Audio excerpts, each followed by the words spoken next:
Sir, अगर मैं Indian startup market को देखूं कोविड से पहले और जो कोविड में ब्रेक लगा और उसके बाद भी, तो जीएसटी की वजह से स्टार्टअप्स को कैसे बेनिफिट हो रहा है? क्या जो सरकार की असम्पशन थी कि टैक्स कलेक्शन जैसा आपने बताया बढ़ गया, उसकी वजह से स्टार्टअप्स को बेनिफिट हो रहा है? क्या वो स्टार्टअप से कंज्यूमर को बेनिफिट हो रहा है?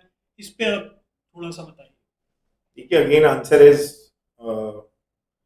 जीएसटी का कलेक्शन बढ़ा, रजिस्ट्रेशन बढ़ गए।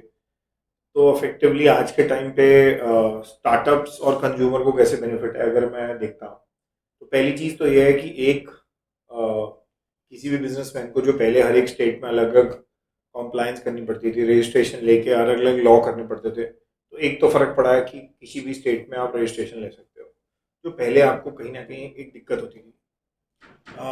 दूसरा चीज उसके लिए आपको अलग अलग अलग स्टेट्स में जो एक कॉन्सेप्ट था कि आपको आप एक जगह से बैठ के पूरे इंडिया का काम कर सकते हो, उसमें कहीं ना कहीं वो कॉन्सेप्ट ऑफ वैट की कुछ इमेज आ रही है। क्यों? क्योंकि हर एक स्टेट में आपको रजिस्ट्रेशन लेना पड़ रहा है। जब रजिस्ट्रेशन लेना पड़ रहा है तो डिपार्टमेंट आपको कुछ नोटिस भी भेज रहा है। अब एक आदमी जो एक स्टेट में बैठ के अपना गढ़ बना के पूरे इंडिया में काम कर रहा है, अब उसको हर एक स्टेट में रजिस्ट्रेशन लेना पड़ रहा है। लेट्स सपोज कोई सामान बेच रहा है जिसका इंस्टॉलेशन चाहिए, तो उसको हर एक स्टेट में रजिस्ट्रेशन लेना पड़ेगा। वही अगर सर्विस वाला है तो पैन इंडिया का काम एक स्टेट से कर सकता है, जो वो पहले भी कर रहा था। तो उसके लिए उसको अलग अलग अलग स्टेट्स में रजिस्ट्रेशन नहीं लेना। तो अगर उस पॉइंट ऑफ व्यू से सोचूं कि कुछ कॉम्प्लायंस कॉस्ट बेटर हुआ है, यस, बट कॉम्प्लेक्सिटी बढ़ गई है। आदमी को आज आम आदमी बिजनेसमैन को भी लॉ जानने की जरूरत पड़ रही है। जो पहले उसका कंसल्टेंट जानता था, आज उसको खुद जानना पड़ रहा है। क्यों? क्योंकि अगर वो नहीं जानेगा तो उसकी डिमांड आ जाएगी, उसके ऊपर कोई नोटिस आ जाएगा, और वो एक कहीं ना कहीं ईज ऑफ डूइंग बिजनेस का अगेंस्ट है। Specifically gaming sector is another challenge.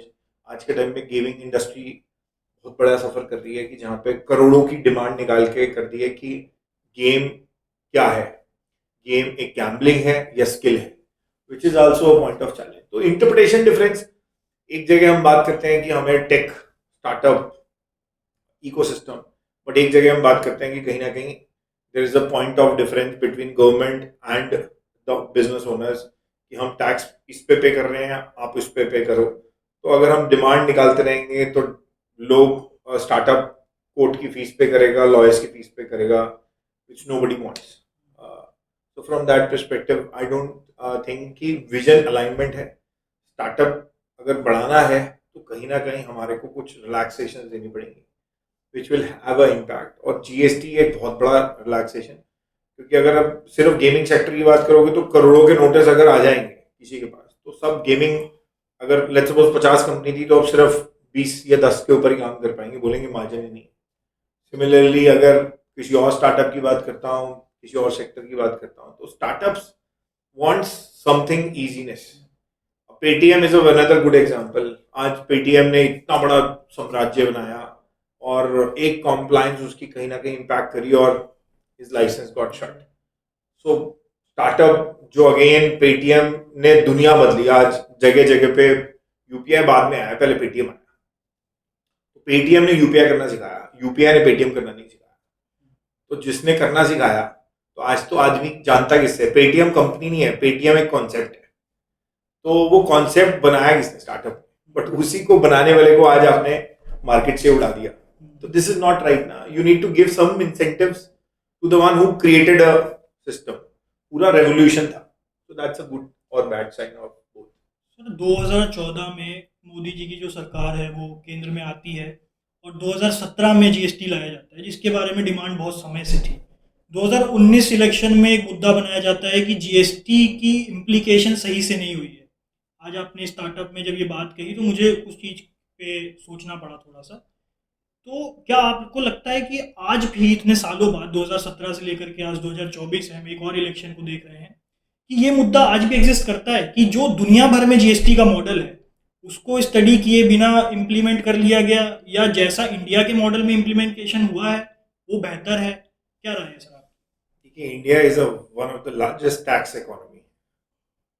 तो उसका comparison number of tax payers का कहीं और के साथ नहीं किया जा सकता। Plus we have a multi trade economy. So from that perspective, one important point, which is very important, is government ने इम्प्लीमेंट किया, वो बहुत बड़ी बात है, पहली चीज.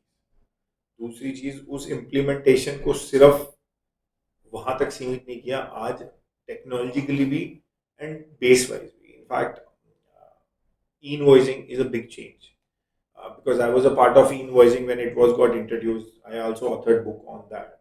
तो सबसे बड़ा चीज है कि इनवॉइसिंग क्यों लेके आए, क्योंकि माल प्रैक्टिस चल रही थी. अभी इनवॉइसिंग जिस भी कंट्री में आया, so it was first introduced in South America and then Europe. India adopted and followed the pattern of European structure, customised to India side of it. तो कहीं ना कहीं India is aligning with the best practices. हाँ, the one thing which is not up to the mark is there are many changes which are happening, and for any economy to grow, there should be a stable tax environment. If there is no stable tax environment, then effectively economy will not grow into that pace, because the learning curve will hit their growth. So effectively, kahin na kahin, consistency and stability of tax environment is very much required.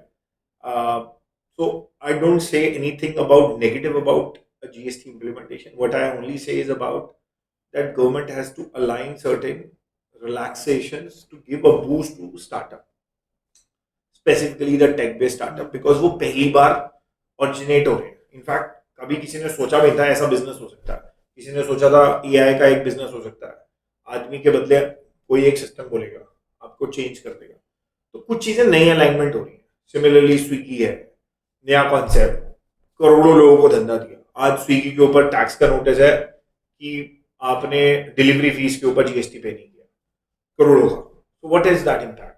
Impact is कि उसने जो करोड़ों लोगों को जो